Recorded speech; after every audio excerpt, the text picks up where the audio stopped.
Guys, welcome back to Next Gen Cast. This will be a Caesarless episode. Our good friend Caesar, he has a kind of a crazy job where he's like shifting in between night shift and day shift every month. Every single month. It's not a good situation. Hopefully, get that resolved soon. Yeah. But, so we decided to do an episode without him. Just because he's not able to make it, and there's been a lot of announcements made today, and we wanted to get everything out as soon as possible. We just get our just our coverage of it and our opinions about it. Because I know that if we wait for Caesar, it's going to be at least a week until this episode is released. So we kind of wanted to get at least 2 weeks, if not more, until this episode is released. So we wanted to get this episode out, just a quick episode with just Sean and I. So. Yeah, so we just watched the initial not initial reveal, but like the production hotline. Yeah, the production hotline is what it's called, I guess. Yeah, that's that was pretty cool. Like it's kind of like an unexpected thing. I mean, they've really been hitting like it it's hard. Something they did one of these a few months ago in March, or maybe I think it was March, and they covered a lot of things that were regarding the Legacy Collection. They covered a lot of things that were talking about all the improvements that they've made, how much they've been listening to the fans, all the improvements that they've made, taking just fixing all the bugs, doing a lot of improvements. I know that video didn't really get a lot of coverage because people tend to want to make videos just hating on Konami, and nobody really wants to make videos actually saying positive things. But especially at that time. Now that they've showed the trailer, they've shown the trailer, and that they've actually spoken quite a bit. Well, this is them kind of preemptively fixing problems before they actually release the product, as compared to releasing the Master Collection and just releasing it unfinished and then just waiting, just letting the fans rip it apart. It's like they're not letting that happen this time around. So they're doing a lot of surveys this time around, and they're just making sure that they release a product that people actually want, and they're going to make sure they do it right. They're already there. I think they already they already have an idea of what people are looking for. They're fixing a lot of the problems before they even happen. So it's a good thing that that they're doing this. So I'm excited. I've been excited. I mean, I've already had faith in Konami that they would learn from their mistakes, especially with all the all the heat that they've been getting from the fans. So a lot of it was unjustified. And the thing is, they've with this video, they've pretty much covered all their bases now. They've come out and really put to rest a lot of the issues that people had with the departure with Kojima. At this point, it's really if you're a freaking Metal Gear fan and you're or more so of a Kojima fan, and you're still burnt by the freaking events that unfolded a decade ago, and you have reservations about whether or not you want to still support Konami. Obviously this is a reformed Konami, not necessarily reformed, but reformed in the sense that they're they've kind of had a lot of time. They've had a full decade at this point to really kind of, just let all that freaking negative energy out. They came out and they were just actually in support of Kojima. At this point, if you're still hating, it's just really on you. You're just kind of an asshole at this point. In my personal opinion. Yeah. People just want to hate Konami. That's what I was saying before. Nobody covered all the good freaking things that they've done to actually fix a lot of the problems with the Master Collection. The Master Collection, I would say now, 80 to 90% of all the problems that people had with it are fixed. And the thing is, I feel like I didn't really have that much of a problem with it to begin with. I know that that's a very unpopular opinion, but I always knew that they were going to fix the problems. They just released the game. They tried to get newcomers to an avenue, just give them an avenue to play the game. Yeah. Because we were recently watching, just some random guy that we listened to. We kind of mainly pay attention to his political content, but he also made a video. He has a gaming channel. And he just recently played the entire Metal Gear collection for the first time. And he just bought the Master Collection. And he was just saying, oh yeah, this is my new all-time favorite franchise, Solid Snake, or just Snake in general is my favorite game character. It's just, so it's a new way for people to enjoy the games without having to bring out the old PS1 or go buy an old system to play it. Yeah, no, it's like actually all it is just a more accessible way to play the game. It might not be the best way to play it. You might, have your PS1 your scalers and shit like that people that are pixel pinching and, they care about every little pixel and every fucking, frame rate, just making sure that everything is just absolutely perfect. But sometimes, maybe some people are fine with playing an old game that literally looks like it's 20 years old. Maybe they're okay with playing it in 720p. I don't really think it makes that much of a difference, to be honest. To be honest with you, like the issues that are there aren't glaring enough to actually to push away like newcomers. Yeah. Like it wasn't really made for like hardcore veterans fans? Hardcore fans. It was made for like newcomers. They wanted to give a package to newcomers to like bring, people to the table. Yeah. And give them the opportunity to play these fantastic games. I mean, these are like literally some of the best games ever made in history. Yeah, no, man. Even the guy that we were watching at the YouTube channel, he was like, yeah, Metal Gear Solid 2, it might as well have been written today. That's how relevant it still is. Yeah. And, of course, every Metal Gear fan knows that Metal Gear Solid 2 is very prophetic in its, in its predictions and everything like that about like the internet and, VR and just the way that things are turning out politically now and control, social media, information control and everything like that. So, of course, Metal Gear fans are going to know about that. But whenever you introduce this game to like somebody who's never played any Metal Gear games before, they think it's badass. Yeah, they think it's awesome. They're not counting pixels and shit. You know what I'm saying? No. They don't give a shit. They understand that these are older games. They already are, littered with flaws, like compared to games that have been released in the decades since. But like, just. I do realize that this is an industry-wide problem of releasing unfinished games, and I'm actually not really too fond of the whole like practice. But in this case, I just kind of, let it slide a little bit just because I want Metal Gear in more hands and I want more people playing it. Yeah, no, we're not going to get any good remakes if people aren't like reintroduced into the franchise. Yes, and we're exactly. not making new fans. Exactly. Like people will not play these games, the remakes. Like it was very strategic for them to come out with this game. Now, if they were to have released a perfect freaking master collection, it would have been even better. But they just want people. They probably had schedules and deadlines, and they had to get the game out at a certain time in order for it to, to start with the marketing schedule. Yeah. They needed, feedback. I mean, in my opinion, they probably should have put it back. They probably should have pushed it back another like 4 months. Yeah. 4 to 6 months, maybe. Yeah. It would have been perfect. But the thing is, it's also the holiday season. They wanted to release it in, they wanted people to be able to buy it as gifts and stuff like that. And they did. Yeah. And they did. At the very end of the day, whether or not you like what Konami did, the game was a success in that it actually did sell well. It was profitable, and it it brought new people to the franchise, and these people will be playing the remake, I'm sure. And they'll be just engaged with anything Metal Gear that comes, to fruition in the next, the years to come. Yeah. But going back to what the first production hotline that they made, that was kind of went under the radar because at that time everybody was still pissed off at him for the master collection, and they kind of just looked over it. They were there making videos talking shit about it, but they didn't make any videos about Konami actually fixing the problem. So yeah.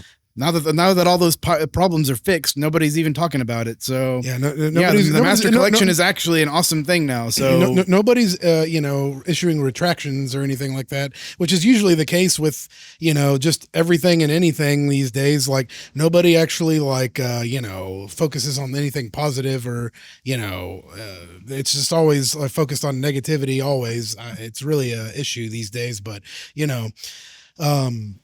But yeah, going into kind of what they talked about, and the new production hotline, the one that came out earlier today. Yeah, the one that So that they obviously brought back I already knew they were going to bring back the initial or the original title sequence. I already knew they were. Whenever I saw that original one that they showed with just the trees, I was like, yeah, sure, but they're going to bring back I almost feel like it was a marketing ploy to just kind of underwhelm and kind of like, you know what I'm saying? Yeah. Like, and then come back, kind of like how a lot of people suspect that they did that with the Sonic the Hedgehog movie, where they just showed the like freaking the ugly Sonic. Yeah. I mean, maybe to like, obviously this was to a way lesser extent than that, but like, you know, it worked. Shit. It worked. Yeah, no, it worked. And, you know, the new title, the old title sequence is back. It's new and it's freaking looks amazing. You know, I don't know. I thought it looked great. Like obviously they're using like some newer, higher polygon character models. I'm not sure if they're using higher polygon character. I think it's just higher resolution. Oh, really? From the original, just straight up. I was looking at it pretty closely, and it looks like the exact same character models that were in the original game. Gotcha. Which, you know, it looks good. You know, those character models heavily stylized. Yeah, no, it's like you can't really like tell that much unless you're really looking at it. But it looks like they just took the code and then just put it into the a higher res, you know, Unreal Engine version of it, and it's like it looks like pretty much exactly the same music and everything. It looks awesome. It's widescreen. It looks great. No complaints at all. Yeah.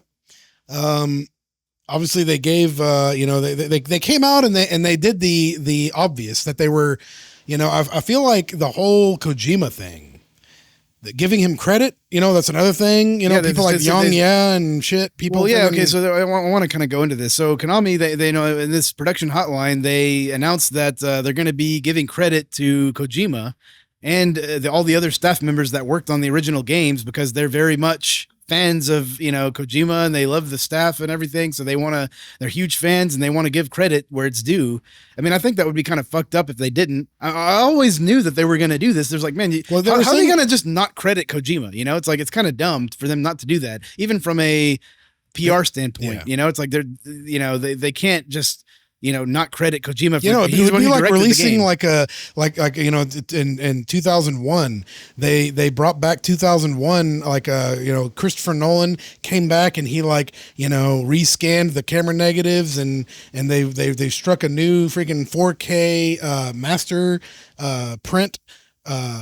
Yeah, they had the whole film. Yeah, but I'm just thinking, it's like, it would be ridiculous if they were to have taken the credits for that movie and just removed his name from it just because he didn't work on the new version. Yeah, which, you know, the thing is, you know, in our previous episode we were talking about how Kojima takes credit for things he didn't do, but you know, he did work on Metal Gear. He directed Metal Gear Solid 3, so of course they're going to give him credit. You know, So you know, it's good that they're doing that. It's really good for their PR. And you know, I have a tweet here from Young that I wanted to actually show. So the tweet says, and this was on May 25th, May 25th, and it says, whether they call it Metal Gear Solid 3 or Metal Gear Solid Delta, this game will forever be a Hideo Kojima game. So help me God if Kojima doesn't credit him at all in the Snake Eater remake. And you know, the thing is, like, I just find it like just really petty, you know, that the fucking people are just like trying to get people pissed off for no reason. Dude, it's like, dude, what the hell? Like, you know, why don't you just wait until to hear what they actually have to say? No, people are still acting like it's still 2015 and that like Konami still has like beef with Konami or Kojima. They don't. Like, I mean, like I said, it's been a decade. It's been, okay, maybe not a full decade, but it's been 9 years since that happened.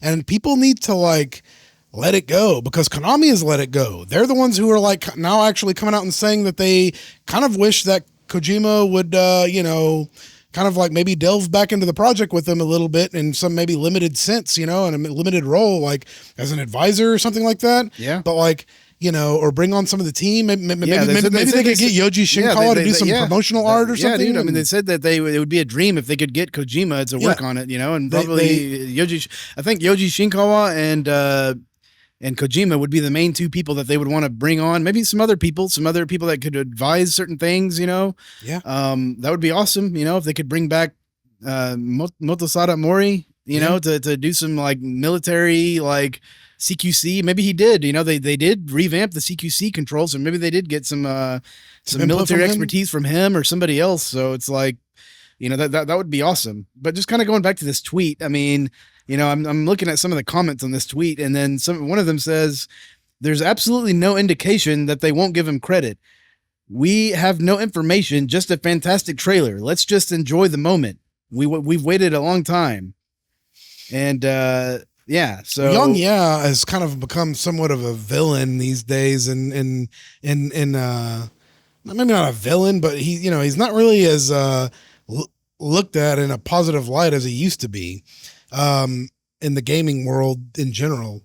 They're not going to give him any credit for the work that he didn't do, for the actual remake Delta. He's not going to get any credit for that unless he actually advised on anything, but like, I'm not expecting them to give him credit for anything he didn't do. It's not like they're just going to be throwing his name out there like they did before with, giving him credit for shit he didn't do whenever he worked at Konami. They're not going to be doing that shit anymore. But like, and then Young Ya replied to this guy saying they literally removed a Hideo Kojima game from his own game. Yeah, but that was on the cover. Yeah, like they have every right to do that. Yeah. And the thing is, like, you have to think that was like 10 years ago. Yeah, and it was in the midst of their freaking beef with him. Like they were having like extremely rough relations with the guy at the time. Yeah. I mean, the guy went over budget, over schedule, like to a massive degree with that game. Yeah.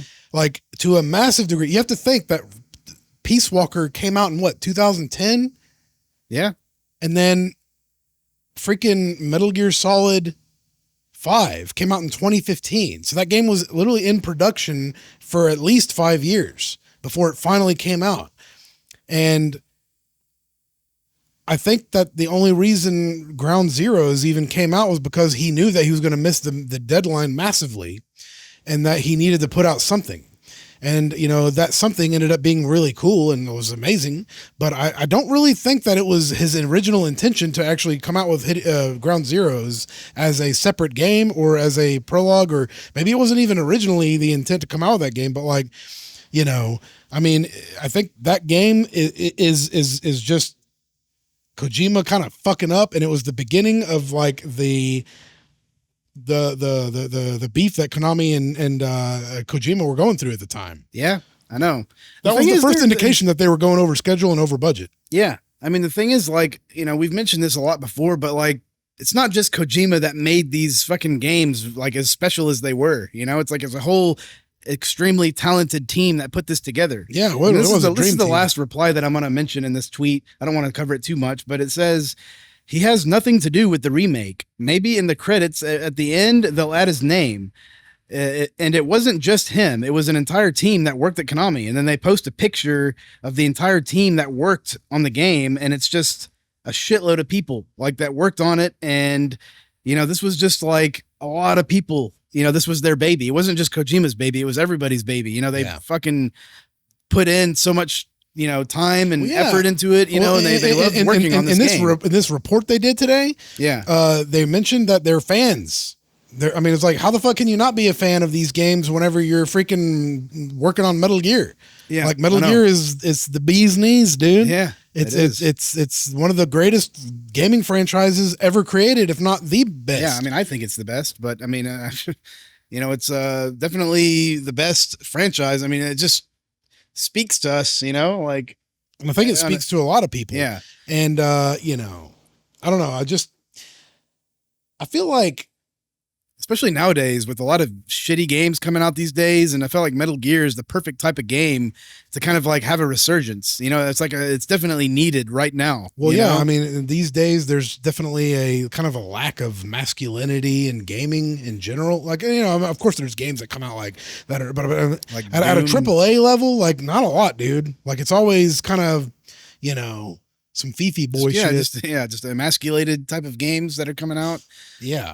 It's I remember some of the reactions that you were mentioning in the previous episode that we did, where like some guys, oh man, this is like some manly shit here. Yeah. I was like, this is some real shit. Yeah. There's a lot of masculine men out there that the thing is, that was a guy games. that was from a guy that had never played any of the Metal Gear games, and he's like, oh yeah, man, I gotta check these games out, And it was just from the shot of him just gunning down that guy in the trailer. Well, dude, I mean, play the Master Collection. Yeah. Put the Master Collection in that guy's lap, and I'm sure he'll love it. Yeah. Pretty sure he's not going to be pixel bitching. You know what I'm saying?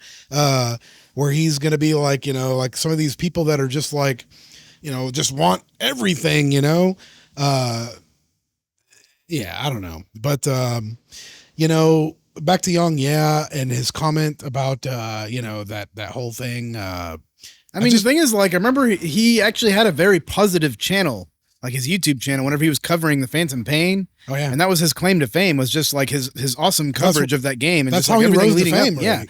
Yeah, but then after that, he just started talking shit about everything. You know, I'm just like, man, I stopped tuning into him after that because I'm like, I just got tired of listening to him just talk shit about every game, every studio. And it's like, God, dude, you're like, your whole channel went from something really positive to something extremely negative. Yeah. And he just became a drama channel. Yeah. He straight up became a drama channel. Yeah. I mean, he's talking about Mass Effect Andromeda. He's talking about loot boxes. He's talking about Metal Gear Survive. He's talking about, I mean, God, dude. Cyberpunk. And he's talking about, yeah, he's kind of. I mean, I guess his coverage of that game was positive, but he was kind of shilling for it. And whenever it was like obvious, there was obviously problems. Which game? Cyberpunk. Oh yeah, he was like shilling for that game, and like just whenever that game is the one that needed to be freaking criticized, which everybody else was criticizing it except for him. Yeah, no. Well, he had to actually do some redactions and stuff for like because how much he was obviously at that point he was a very well known YouTuber. Yeah, and he had freaking sponsorship deals. Yeah. You know, everybody. It's very clear what happened there, but you know,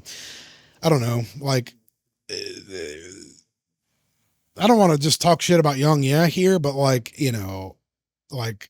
I watched that guy's videos like thoroughly whenever, I mean, he kind of, and I would say in large part, kind of ruined Metal Gear Solid 5 for me in a way, in a lot of ways, because I mean, he accurately predicted the entire game, you know, and like there was not really any like, he kind of spoiled things because he was just so accurate in his predictions. Not really predictions, but it's just his analysis. Yeah.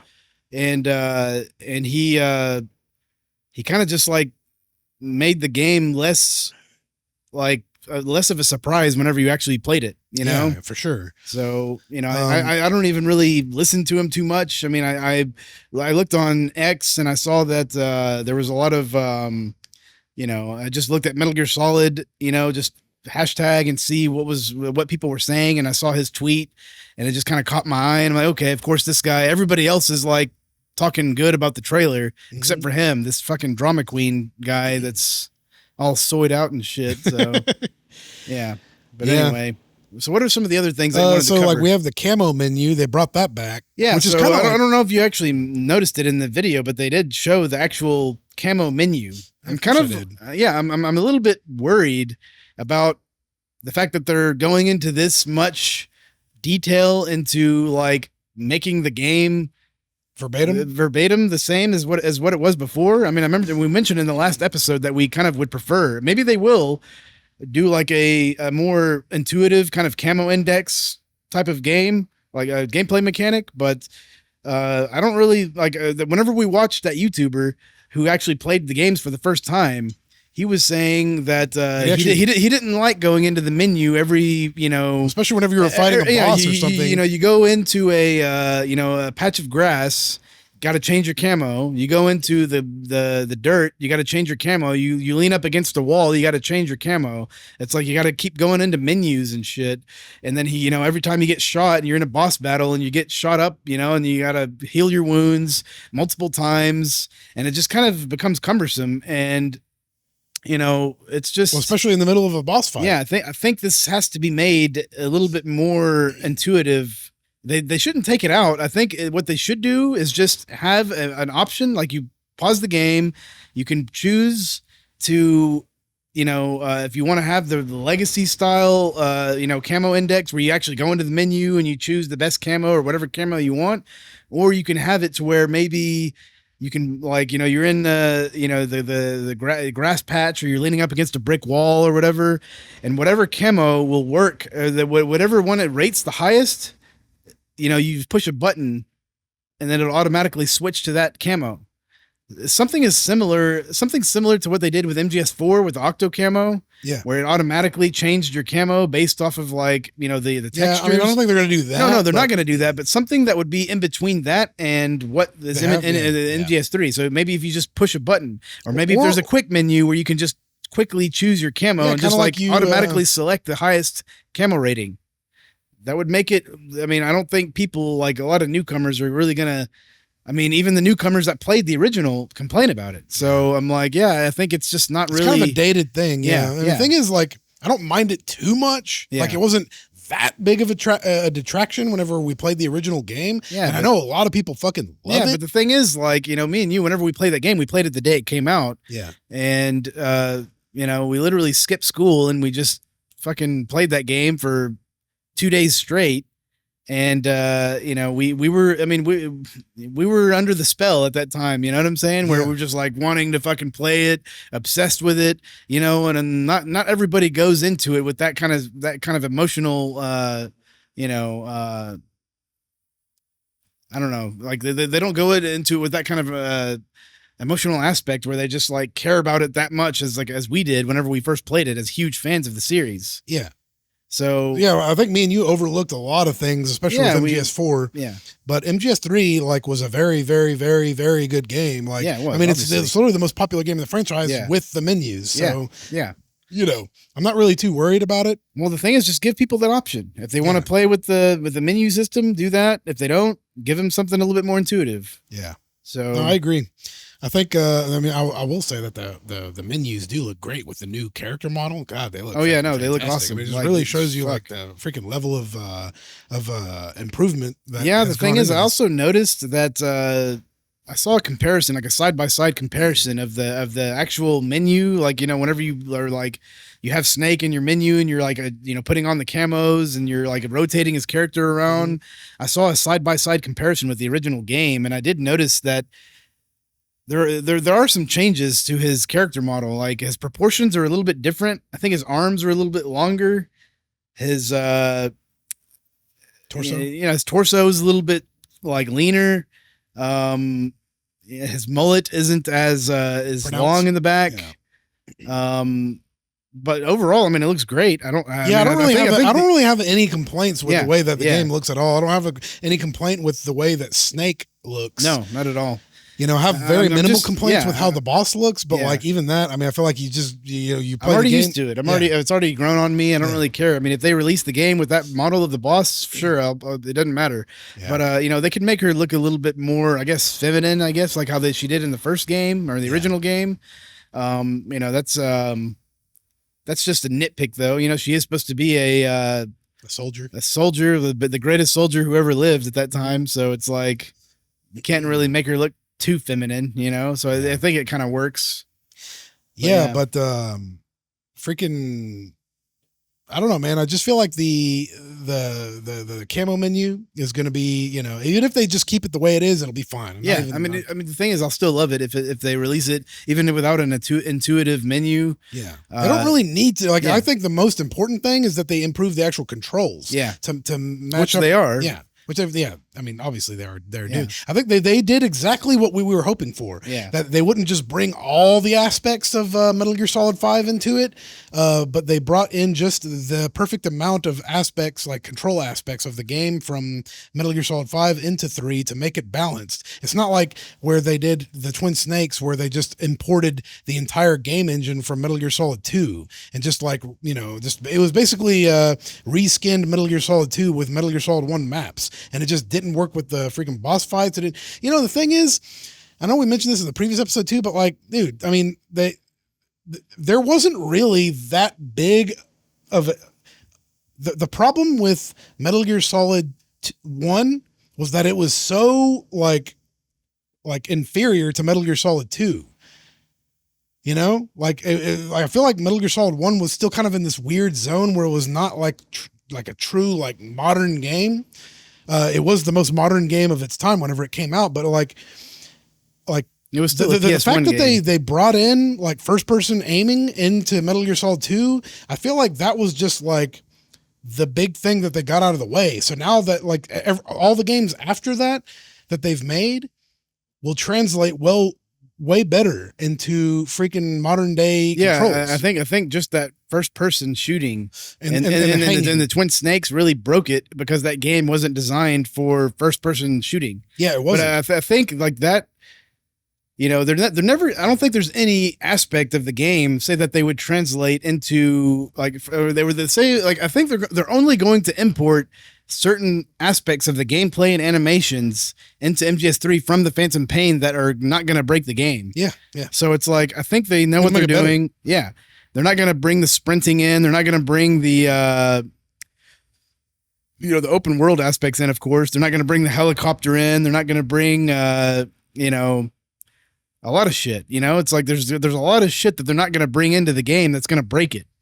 The thing is, this game is developed in-house by Konami.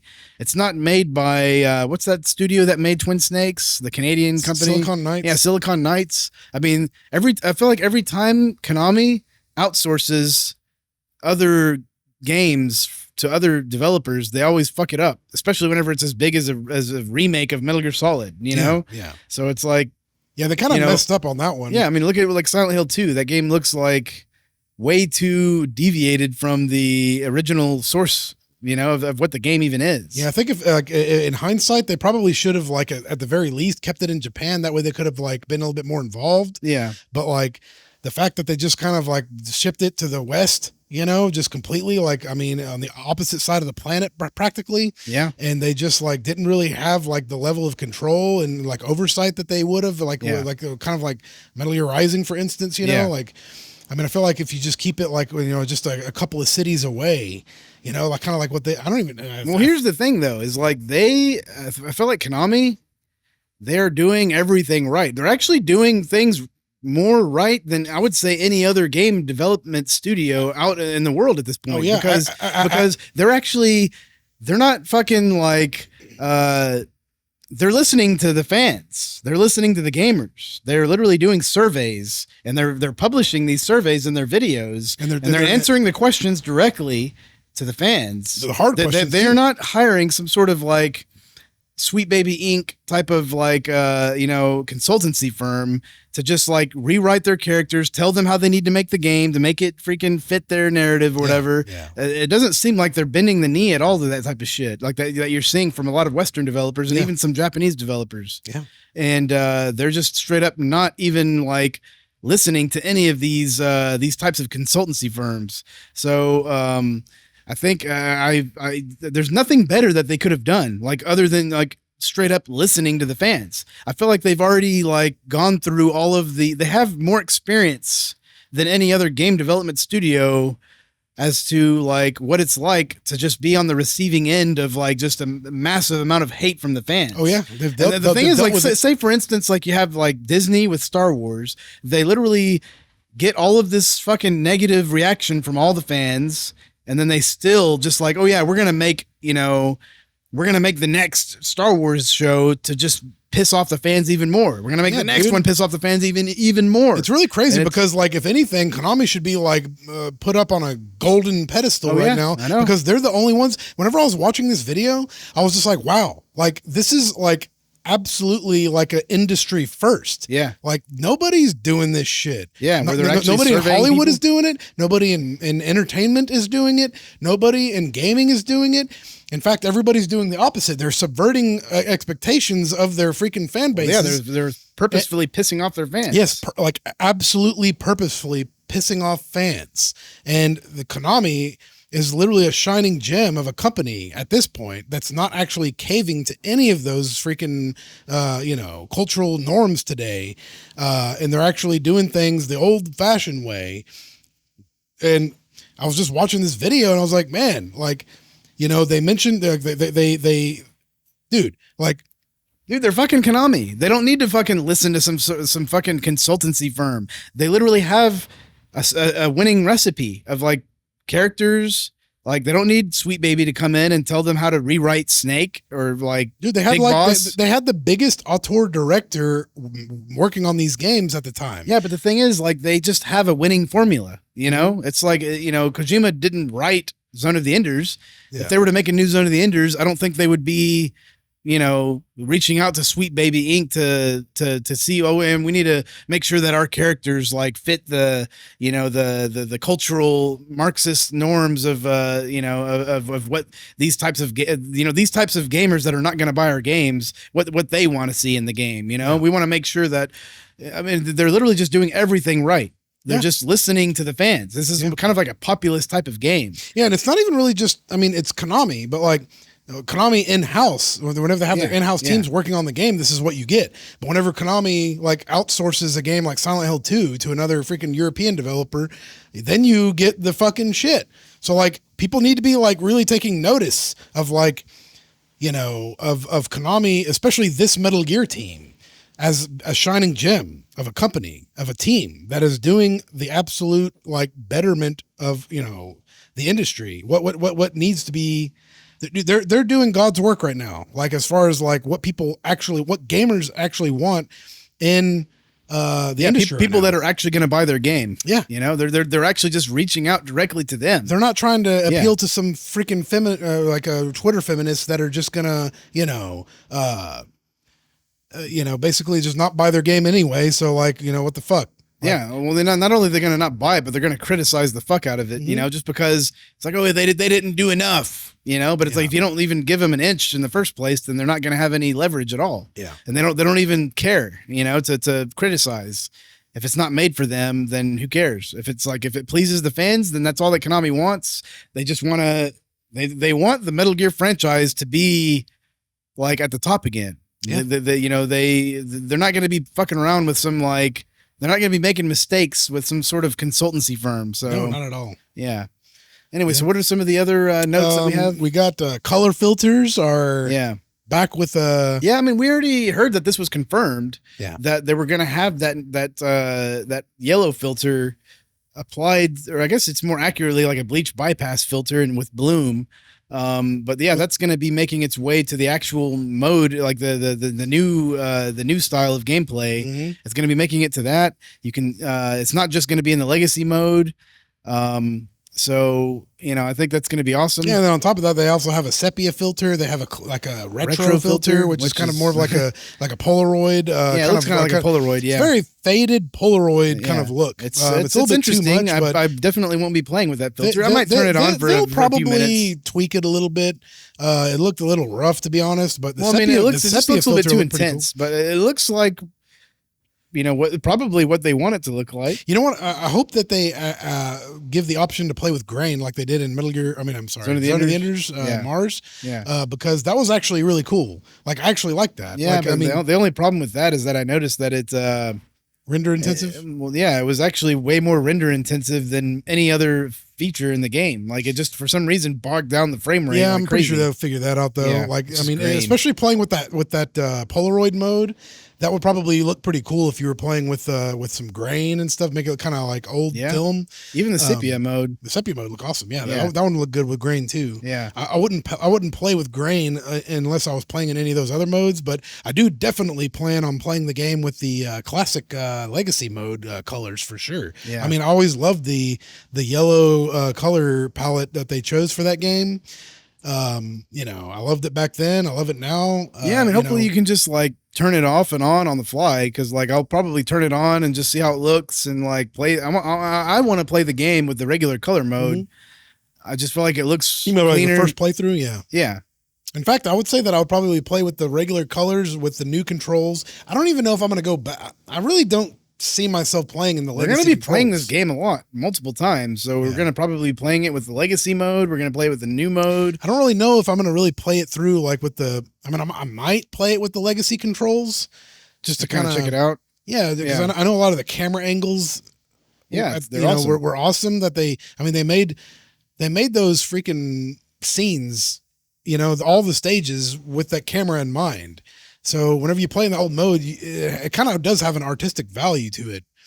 But, you know, obviously from a gameplay standpoint, I do think it's better to play with the third person controls. Yeah. But, you know, there is something that you kind of miss from it. But, you know, the game looks so vivid and lush now that, I mean, I really don't even know how much that really is going to make a difference, but, you know, I guess we'll see.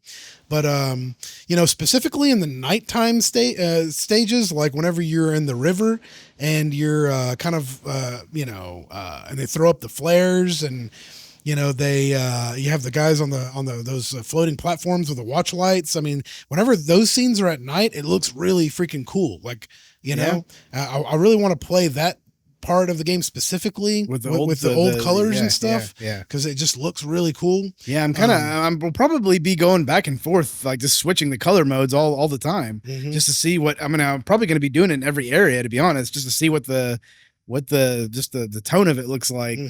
So it would be really interesting. And the thing is, the yellow filter like definitely looks like a pretty drastic difference from the regular color mode. So I definitely want to see like what they do with it, how it looks in different modes and different types of environments, different lighting and everything. So it's going to be awesome. God, I can't wait.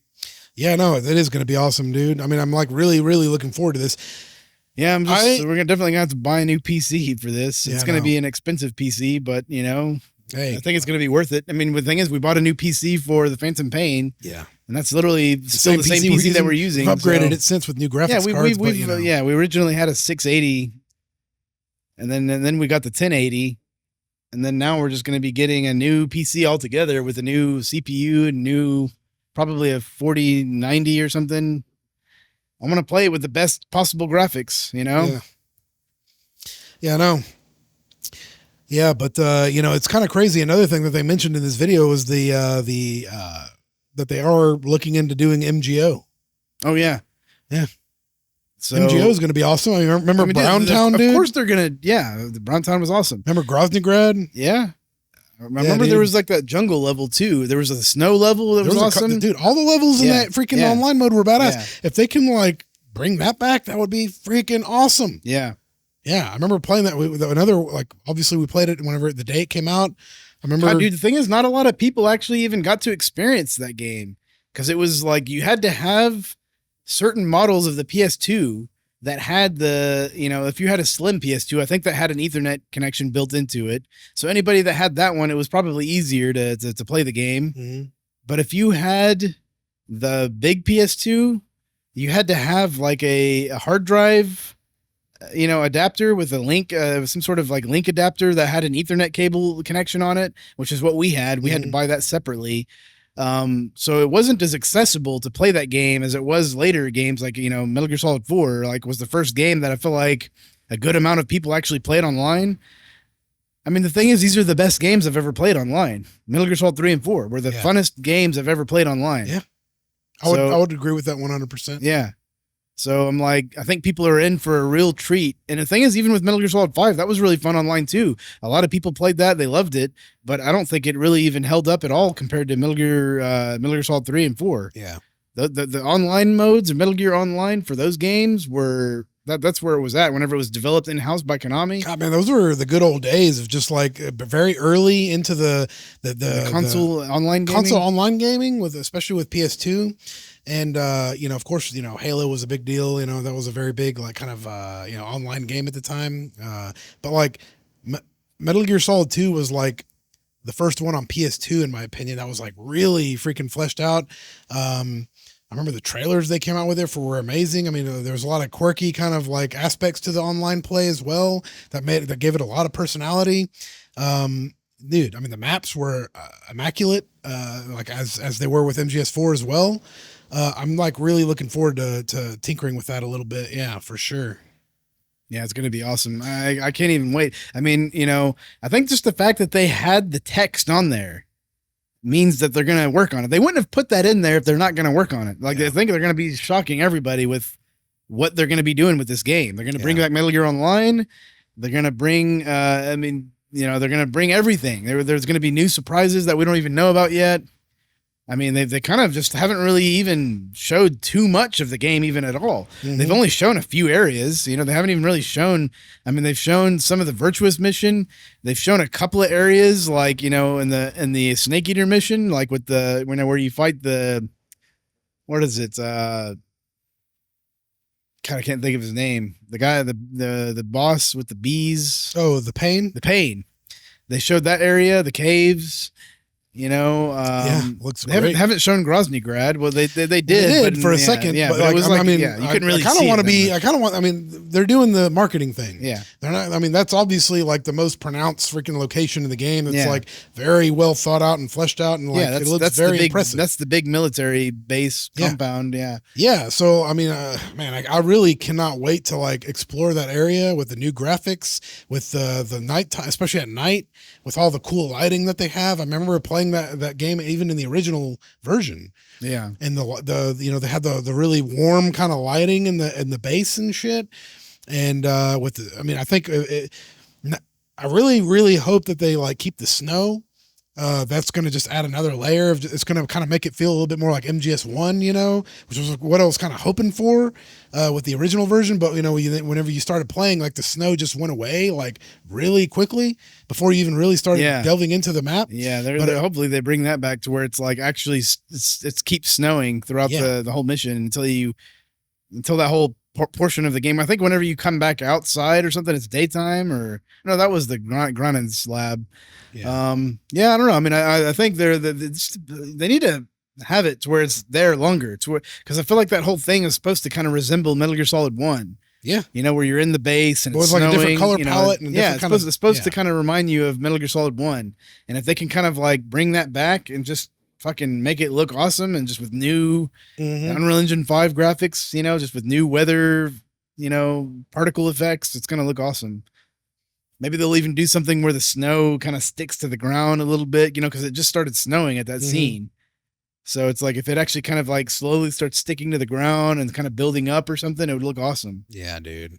God, the lighting is going to look so fucking awesome in that stage. Sky's the limit. Yeah. Really. It's cool. It's the really. thing is, you can tell they love what they do, and it kind of shows. And they're gonna be like trying harder, to make this game actually the original vision of what Kojima was looking at, what he was actually had envisioned in his head. So, yeah, I mean, they also kind of hinted at Metal Gear Master Collection Volume 2, which is kind of obvious because they, obviously called the first one Volume 1. I mean, I think it was pretty obvious they were going to do a Volume 2. But the thing is, we don't really know anything about Volume 2. We don't know what it's going to entail, what it's going to have on it. I mean, there can't really have too many games. I'm pretty sure what it's going to have is probably Metal Gear Solid 4 for sure. That's going to be the big one. Yeah. And then Peace Walker is going to be another big one. And then maybe Portable Ops. I think they will have Portable Ops in there. Which, they're going to find a way to port it. Maybe they'll outsource the porting of that game to another team. But I do think that game is definitely like in dire need of a kind of like a revisit. Do you know if the Master Collection had VR missions? I'm pretty sure it did, actually. Oh, yeah, it did. Yeah, it did. It did. Yeah, it had every version that you could think of, really, of Metal Gear Solid 1, 2, and 3. Yeah, they had Integral. They had every version. Yeah. Which not a lot of people know about Metal Gear Solid 1 Integral is that whenever you're actually whenever you beat the game and that version of the game, which came out, it was basically like the substance and subsistence version of Metal Gear Solid 1. It was Metal Gear Solid Integral. And it had new features. It had the VR missions, but in the Japanese version, you could actually, when you beat the game and then you play it again with that same save file, you can double tap triangle and you can actually walk around in first person. Yeah. People don't really, they kind of like overlook that. So it's kind of interesting that you can actually play the game in first person if you do that. Yeah. So, but it's just like a little something that's like probably people don't really know that much about. Yeah. But, but like Metal Gear Master Collection 2 will.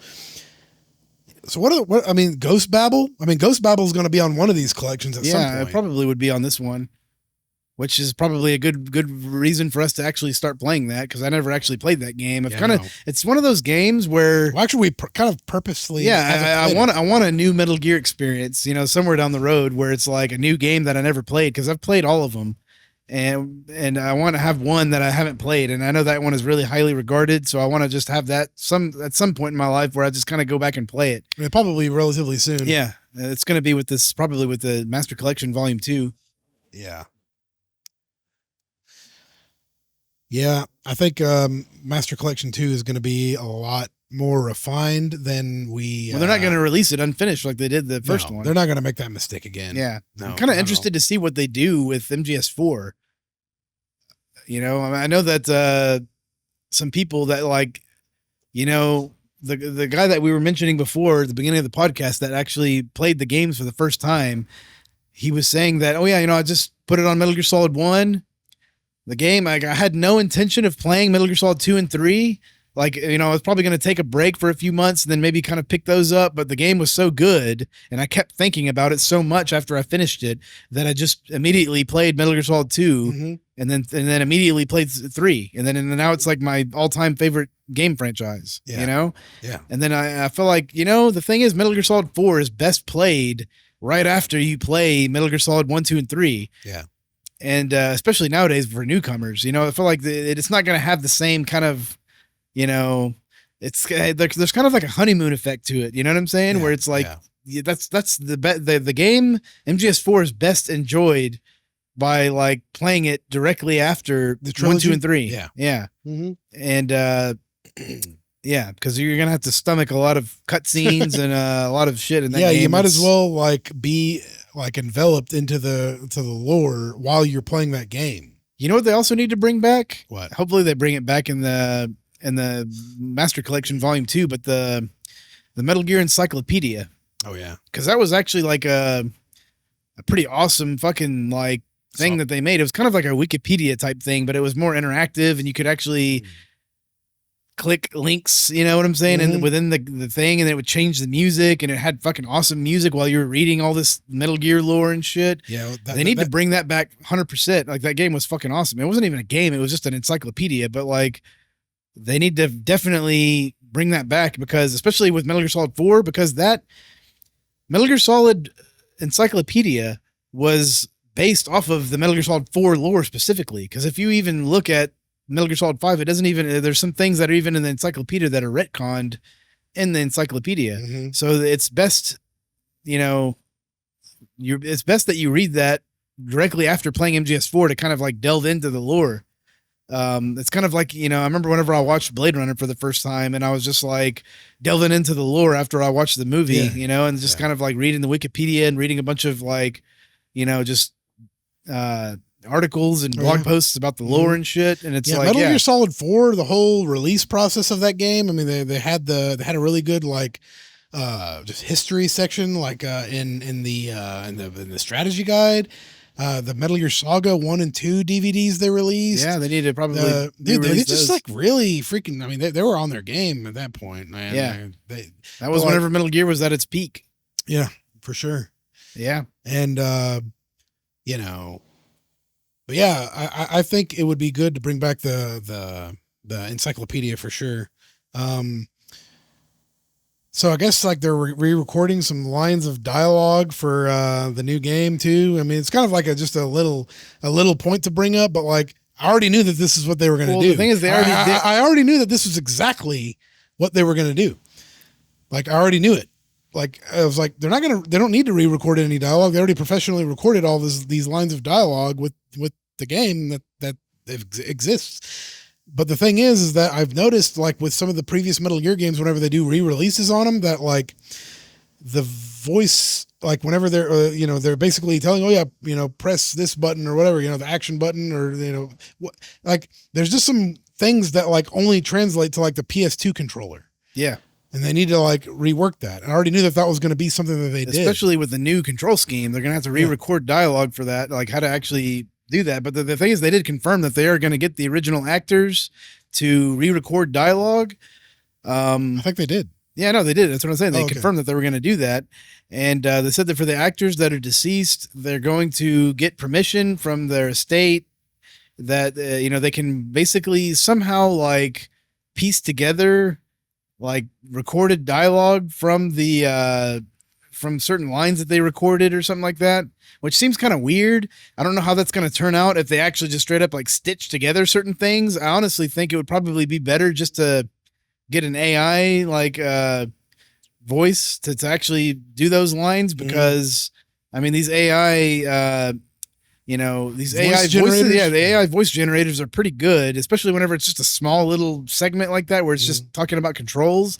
I think it's more than enough, but I don't know. I think also it's like, whenever you do that type of stuff with AI voice generating, I mean, if you use the original files as a template, as a reference, It sounds pretty good, and it'll probably sound like the original recordings. Like I feel like if they even down to the filters, it's been like 20 years since Metal Gear Solid 3 came out.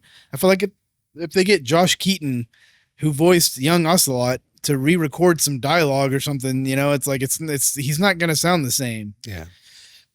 I think David Hayter would do a pretty good job of sounding like young Snake again, but you have to think like, the microphones are different, the studio is different. It's just going to sound like kind of off. Like I remember they did this with the 3DS version of the game where they re-recorded some dialogue about the controls because the controls were different in that game.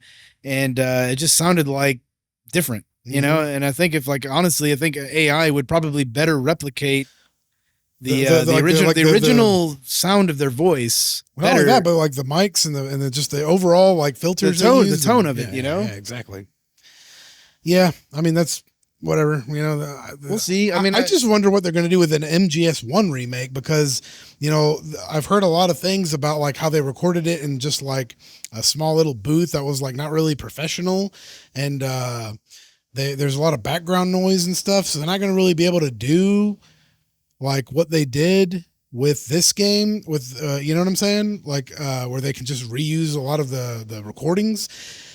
Maybe they can. I don't know. If it was up to, I don't know. It really just depends on the extent of like the remake. Like if they're gonna like do a full on remake for one, which they probably should. And to be honest, they need to bring back David Hayter. I mean, he's already proven that he can do like a young Snake voice. I remember he was on a podcast and they asked him, "Can you still do like an MGS1 Snake voice?" And he just did it. And I was like, oh, okay. Because I remember thinking that throughout all the years because I remember like he did MGS1 and his voice kind of sounded like young Snake, right?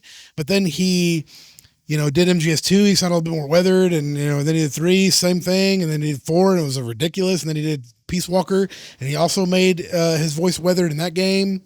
So I was like, I just wonder if like he still can do it. But then he proved that he could. So he can still do young Snake voice. It's just a little bit less involved. You know what I'm saying? It's not as gravelly. He can control his gravel level.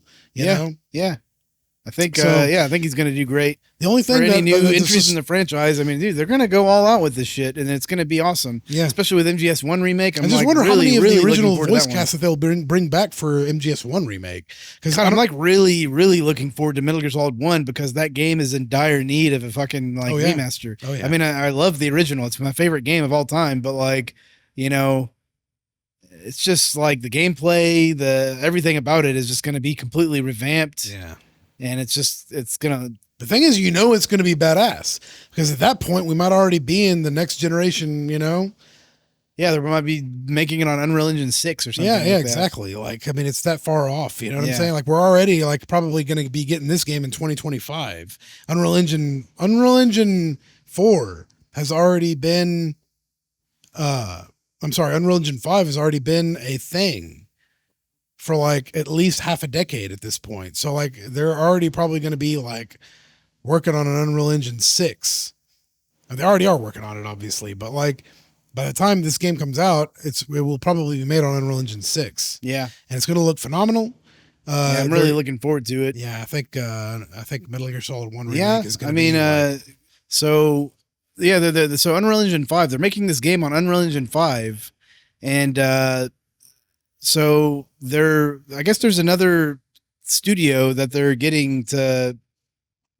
They're basically they're getting another studio. I think it's called Virtuos Studio or something like that. Yeah. So that's already been kind of like confirmed for a while now, but like they basically have been working with Virtuos, and I think they actually they're mainly tasked with like getting Konami up to speed with Unreal Engine 5 because they've been using Fox Engine since it was created.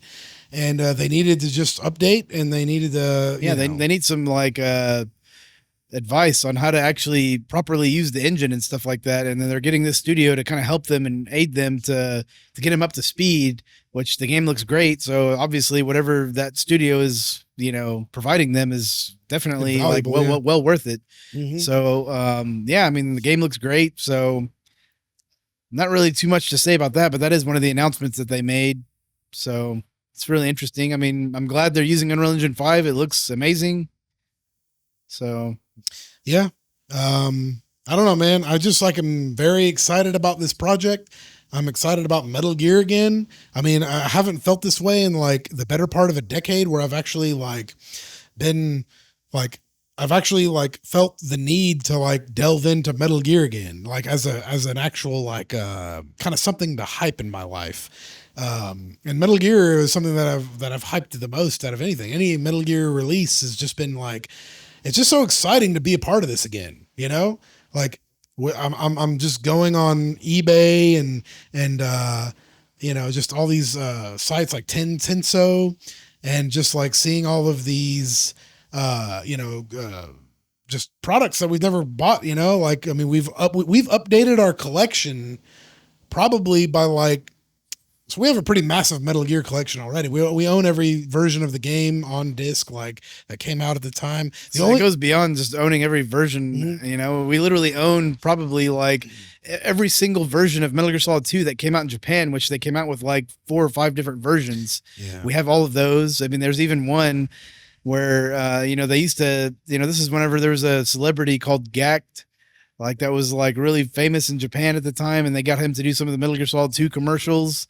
But they also had like a special version, like a special box that they made of the game with Gact on it. Mm-hmm. We have that version of the game too, and like we bought that. We have the soundtracks. Freaking, we have pretty much every... like a lot of behind the scenes DVDs. I remember Famitsu at the time, especially during those heyday days that we were talking about with MGS4 and MGS3. They did a lot of freaking coverage with like press conferences and just events where they actually brought cameras out there. They interviewed people. They interviewed Kojima. You know, there were like full on freaking like events and stuff, like especially the Metal Gear Solid 20th anniversary event. I mean, it was just like really cool to actually buy those DVDs and like to actually have them and watch them and just see those DVDs and stuff. I remember, I mean, I don't know, like whatever I can get my hands on, like that's actually like really good freaking content. I mean, I just get it. You know, we also bought all the special editions of the games, anything that came with DVDs that have like full resolution trailers of the, because you know, you go on YouTube these days and you find, oh yeah, here's a Metal Gear Solid 3 trailer from TGS 2002, ultra high quality, like, and it's like 30 and it's frames like fucking second. Shitty as fucking shit. Yeah, it's like 30 frames per second. Yeah. It's not deinterlaced properly, and like so we bought the original DVDs with the highest resolution, highest frame rates, and we have all that all stuff. Those raw like basically like from the studio itself, like raw out exported videos. And it was actually really apparent whenever we started playing some of the Metal Gear Solid 1 videos though. You know? Oh yeah. Like some of the behind the scenes of those, I was like, oh wow, seeing them in the fidelity, because we had seen all those videos before, but it was like watching them as a new thing all over again, seeing them in 60 frames per second with high quality, 480p, dude. But like, you know, it was just insane. Yeah. Like, and I love getting those things. You know, maybe we'll share some of those videos at some point. I don't know if we can, but like, I mean, it would be really nice to actually be able to like, you know, have like it's kind of hard to find those actual DVD files. Like you can find some of them on archive.org, but you know, there's a lot of it's not even available like on the internet. It's pretty ridiculous. Some of that like obscure stuff, like the Famitsu DVDs that we're talking about, like that stuff you're not going to really find. Yeah. No, there actually are some of those on archive.org. Some of those Famitsu DVDs, but not really the main ones. Like the really good ones are not available. Yeah. But we have all that in our collection, and we have a massive collection. But like, you know, it's another thing that they announced at this with this this new production, this new press release that they made, was that they're, you know, basically just have a whole new slew of like collectibles, you know, like new vinyl collection that's coming out, which we already have, like the Metal Gear 1, Metal Gear 2, Metal Gear Solid. Was it Metal Gear? Yeah, those are the ones that we have on vinyl. But the thing is, the box art on those, I'm not really too fond of the art that's on them. They're not Yoji Shinkawa. They're not really that great at all. But they basically just announced that they're going to be re-releasing all these vinyls, like basically a collection of vinyls with the best tracks in the game. Today. Yeah, so we just bought those today, and they have Yoji Shinkawa artwork on them. They look fucking awesome. Probably not even going to open those because they're for collectors. Yeah, they're just it's for collecting. So I mean, like I feel like we've kind of made the mistake of like opening all of our shit and just like kind of delving into it, but it's yeah. We also recently bought the premium packages for like Metal Gear Solid 1, 2, and 3, which I've been wanting to own for like decades at this point. I remember we went to Japan and I saw Metal Gear Solid 3 premium package and with a big box camo and everything. I was like, man, I remember at that time we were about to leave and we were like really running short on our budget, on our money that we had allocated for our budget at that time. I was like, fuck. Like, I remember it was only like $30. Yeah. And we could have bought it right then and there and just brought it home. But like, we'd already bought so many things. We had a suitcase of, retro games to bring home. But we didn't have any room to bring it back and we were already short on money. So yeah, but we finally got it. Yeah. And it's only because like the hype for this game is real.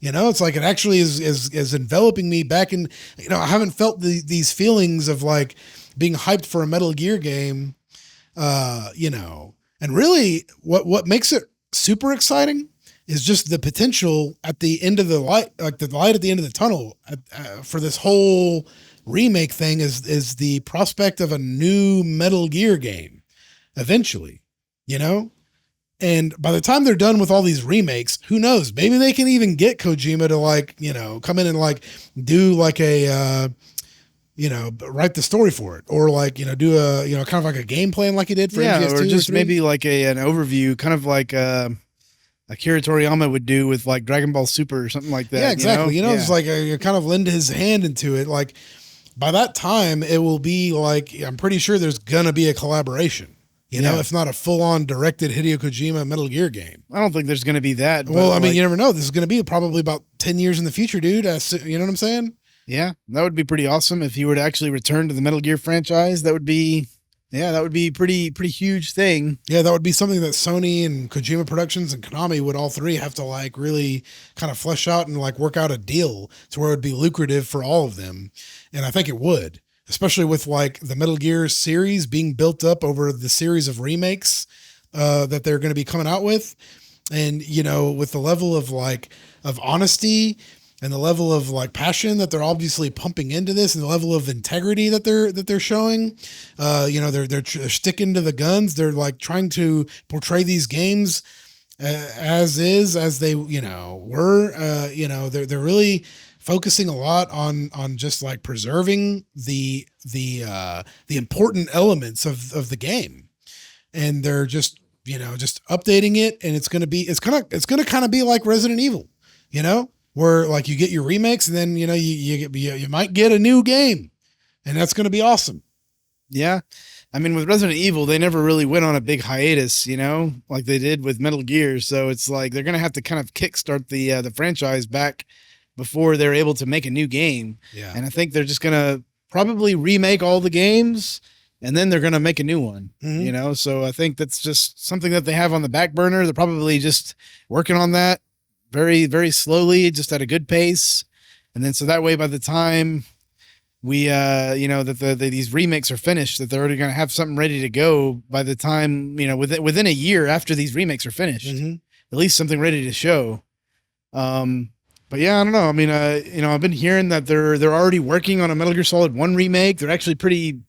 Oh yeah, that's actually something that I wanted to talk about. I forgot that, I read a couple of articles that like we're talking about how there's a lot of rumors that, come from like, I guess, somewhat reliable sources, that have like gotten some things right about the Metal Gear shit going on. And, they said that the Metal Gear Solid 1 remake is actually pretty, freaking far in development. Like it's not just something that they're just gonna wait until, they see what the Metal Gear Solid 3 remake does before and whether or not that's actually Blue Point being involved at all. Like, I don't know. Like, no. Blue Point doesn't really make games from the ground up. They only like remake games verbatim to what they were before and they update the graphics. Well, they did do some things to Dark Souls, what was it? Demon Souls? Demon Souls? Yeah. Well, I mean, that game seemed pretty like 1-to-1 with the original. No, it actually had like diagonal dashing. Oh yeah, that's right. Well, I mean, that's not what I'm saying though. They did. It's not. I mean, what they're gonna do to the Metal Gear Solid 1 remake is obviously gonna be way more. Yeah. There's gonna need to be way more that's done to that game than just diagonal controls. You know what I'm saying? They're gonna have to do way more to that game to get that. Yeah, you're probably right. Yeah, for the modern times. So. Yeah, I'm glad to hear that they at least have that already in development, because that's something that's like that is need, that it's in dire need of a remake, and it's the best game I think in the franchise. So they definitely need to update that. So I mean, I'm really looking forward to that game. So that's the one I'm looking forward to the most. That one and Metal Gear Solid 2. Yeah. So yeah, I think they're going to remake Metal Gear Solid 1 and Metal Gear Solid 2 after this. And then after that, they're probably going to, I think at some point they're going to do some like 2D HD remakes of Metal Gear 1 and 2, Solid Snake. And then they'll probably, update the graphics on like, Metal Gear Solid Peace Walker. I'm sorry. Peace Walker and Portable Ops. I think they'll do something a little bit special for Ghost Babel as well. Yeah, they don't really have to do too much to Peace Walker because that one already had a HD remake for consoles and with like controls, modern controls and stuff. Yeah. So they literally just need to re-release it just as is. I think it would already be good. Yeah. I mean, maybe they could update some of the textures, but I don't even think so. That's not even really that necessary. Unless they want to just do a full remake of that one too, but I don't even see that happen. Maybe, I don't know. We'll see what happens. Yeah. That one is obviously going to be on the Legacy Collection, but they might remake it. It's definitely possible. I would buy it. Yeah. So I would buy anything Metal Gear at this point, dude. I'm like, I went on the Konami store. They had a link to that freaking, not a link, but it's like, like official KonamiShop.com or whatever. Yeah. And I went on there. I was like, God, how the hell did I not know about, this storefront? And I was like, they also announced those 10 cups. Yeah. They look awesome. Yeah, dude. I'm definitely going to buy a couple of those. Yeah, I'll probably get the Metal Gear 2 Solid Snake one. Yeah, I'll probably get the original. I'll probably get Metal Gear 1, 2, and Metal Gear Solid. They look great. They got a lot of good stuff on that store. And it's just so good that Metal Gear's back, dude. I really like it. Like it's fulfilling such a like long needed like urge that I've had, to just like be enveloped in Metal Gear, because Metal Gear, I mean, it's really like, if to me personally, it's just so important and so like, just legendary to me. I don't know. It's one of the most appreciated things in my life. Like I fucking love Metal Gear. I remember whenever I first even heard about Metal Gear, I remember we were, I think we had gotten some of the, demo discs that used to come with the official PlayStation magazine, and we saw a trailer for Metal Gear Solid, and I was like, oh shit. And at that time, like, whenever I was like 10 years old or something, whenever GoldenEye came out, and I remember I was like really, really super like into espionage. Yeah. And then like, there was never really any games though. Like Metal Gear Solid, no, not even that. Like Metal Gear Solid was the first game that came. Siphon Filter came out after Metal Gear Solid. Oh really? Okay. Yeah. Like, Metal Gear Solid was really the first. Yeah, Tenchu did come out before, but it was like that was a couple in Japan of months. That it came out before. But Metal Gear Solid was the first game that I saw and I played. I was like, oh, see, the thing is about, I mean, me and you, whenever we were little kids, we used to go sneak around in the school administration, but we used to sneak in and like play 007. You know what I'm saying? We would just like go in and sneak. It's like almost in our DNA to like love these espionage games, you know, stealth in general. So whenever it came around to like an actual video game coming out, especially one of the caliber that Metal Gear Solid was, where you could actually like sneak around maps and stuff, I was like, oh my God, this is just like right up my alley. Yeah. And it's literally always been up my alley. I still to this day, like really just something about the concept of just like being just a lone guy sneaking in to a military base, bypassing guards and just like retrieving information. I mean, that's just so just intriguing to me, you know? I fucking love it. especially whenever it's in the setting of like a high tech kind of universe, like like kind of like a futuristic type of military base and stuff like that. Yeah, when there's like a lot of like technology they haven't really heard about and stuff like that, and like just new type of weaponry and warfare and like, well, literally, like words can't explain how like perfect Metal Gear Solid 1 was for me personally at that time whenever it came out. I mean, remember we were like super into like Terminator 2 and James Cameron's movies and like the color grading that they incorporated into Metal Gear Solid.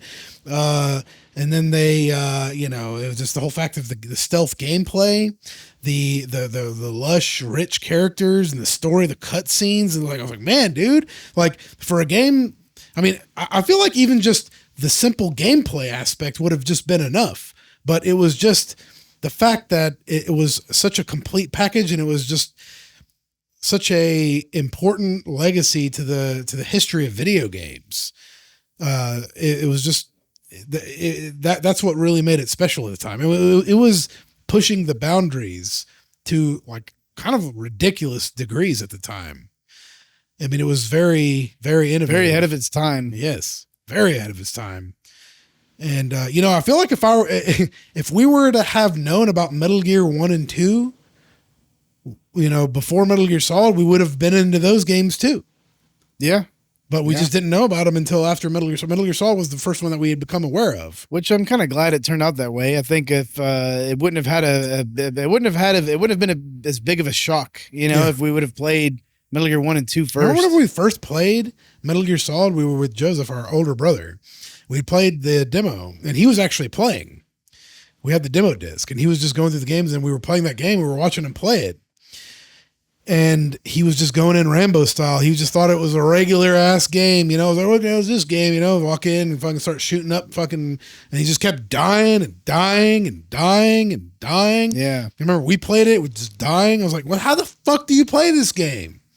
And then it just clicked. I was like, oh, this is a freaking, you have to sneak. Yeah. You have to like sneak in. I was like, oh my God, really? I remember how excited I got. I was like, oh, that's what this game is?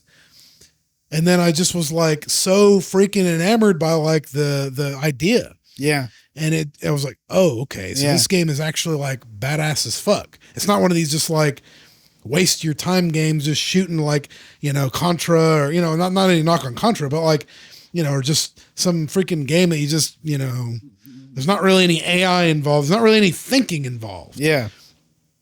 And this game, I'd been like really wanting a game that would just like test my patience, my patience and my sneaking skills. To be honest, I mean, I was really just into sneaking back then. I loved like the whole idea of like whenever we saw fucking GoldenEye in the theater and whenever he's infiltrating the facility, in the opening scene, I was like, man, dude, that's where it's at. Like this whole concept of just like getting into the freaking, heavily industrialized military bases and stuff and just like going like in unseen, Yeah. I love the secretive kind of aspect of it. Yeah. Just intelligence gathering and freaking, I don't know. It's just awesome. Just like all the technology that's surrounding it too. And it's freaking, it's the best thing ever. It's why we freaking love this franchise. Yeah. It's right up our alley. Yeah. So. Yeah, and I hope it's all up your alley too. And hopefully you guys buy Metal Gear Solid Delta, and you guys, and I don't know if any of these people that are out there still like freaking hating on Konami. I mean, God, get over whatever, it. Dude. Just don't even buy it. Like if you're not on board at this point, then you're just a fucking hater, and like it's better that you don't even play it and just like get the fuck out of the community and shit. So you can like leave it up to the fans that actually play the games and like love the games. Fucking, I don't even want to fucking deal with any of those people that just like hate on this franchise. Yeah, I know. So same here. I just go to these comment sections. Sometimes I'll reply. I feel like I have an urge to reply to something. I was like, I ain't gonna waste my time. I'm not gonna like waste my time getting notifications on my phone that somebody's replied to my comment about this shit. I'm like, you know what? Like, I mean, if you're just not like sold yet, then you ain't gonna be sold, and there's no point in really trying to convince you by like sending hate messages. What I'm saying? Like that's just not the route to go. Like Just let Konami let all the new fans duke it out, you know. Yeah, let them talk it out or whatever. Let Konami freaking work their magic. You know, the thing is, like, they are competent enough. I mean, this I forgot his name. It wasn't Okamura, but the other guy who is the was it Noriaki Sato or something? Yeah, something like that. He's literally a creative producer. Was it Yuji Kurikata? Was that his? I can't remember. Yeah, but like, the guy that was kind of very stern in the corner there, he's been involved with the Metal Gear Solid franchise for a long time, since Metal Gear Solid 1. Yeah, and he was the main guy that actually pushed back on all of Kojima's whack ass ideas. So I think I'm actually glad that he's still at Konami and he's still working on the franchise, because especially in this like high of a level. Yeah, and he's still, in good health, and he's still, working on it. Exactly the same as he did 10 years ago. Yeah. So it's like, I remember seeing the Metal Gear Solid 4 documentary, the making of, where he was just like telling Kojima, like, just, oh yeah, we can't do this. There's too many bugs if we add this in there. And we have to like finalize the game to fix the bugs, and then we can, Yeah. So it's just like, he fucking put Kojima in his place. And I felt like that guy, whenever I see him, and I was like, oh, okay, he's still at Konami. He's not at Kojima Productions. That's why Kojima's games are turning out the way they are. Yeah. It's because that guy's not there. Mm-hmm. Yeah. That guy pushed 100%. Back on Kojima, a lot of Kojima's stupid ass ideas. Yeah. I can guarantee you that Kojima's idea of like fucking having the fucking boss completely topless with her fucking snake tattoo or scar or whatever, fucking hissing at you and shit in the main fucking fight. Yeah. He's the one who turned that idea down and told Kojima it was stupid. I can guarantee you that. Yeah, no. He's the guy that kind of like reins in Kojima, and to have that guy there still like, working on Metal Gear is a good thing, because Kojima is as awesome as he is as far as like a creator. Every good creator needs to be reined in. Everybody knows this since the Phantom Menace, everybody knows that like these auteur directors need to be reined in at some point. Yeah. They need to be guided in the right direction. They need to let them know whenever their ideas are dumb. And like, whenever there's like, the thing is like, I think if Kojima were to have had just full reign on like his just creativity, that the game would have been way less popular than it is now. So it's like, it's a good, too. Yeah, so it's a good thing that this guy actually brought him down to earth. Yeah. Yeah, no. It's like, dude, we got to make this game like marketable. You can't just like put these weird ass ideas in there. So, yeah, dude, I don't know. Like, it's pretty crazy, like, that they still have like some of the key people there that like not only just reined in Kojima, but actually been there reining him in since day one, since Metal Gear Solid 1. Yeah. Which is whenever the franchise really, really took off. But, yeah. I don't know. I guess that about wraps it up for our discussion today. Like, we'll be doing a lot more episodes from here on out because of the Metal Gear Solid 3, like, marketing train that's going on right now. So obviously there's a lot of new news happening. We're going to be, trying to get in as early as we can with our commentary. So just, stay tuned and just, hear us out.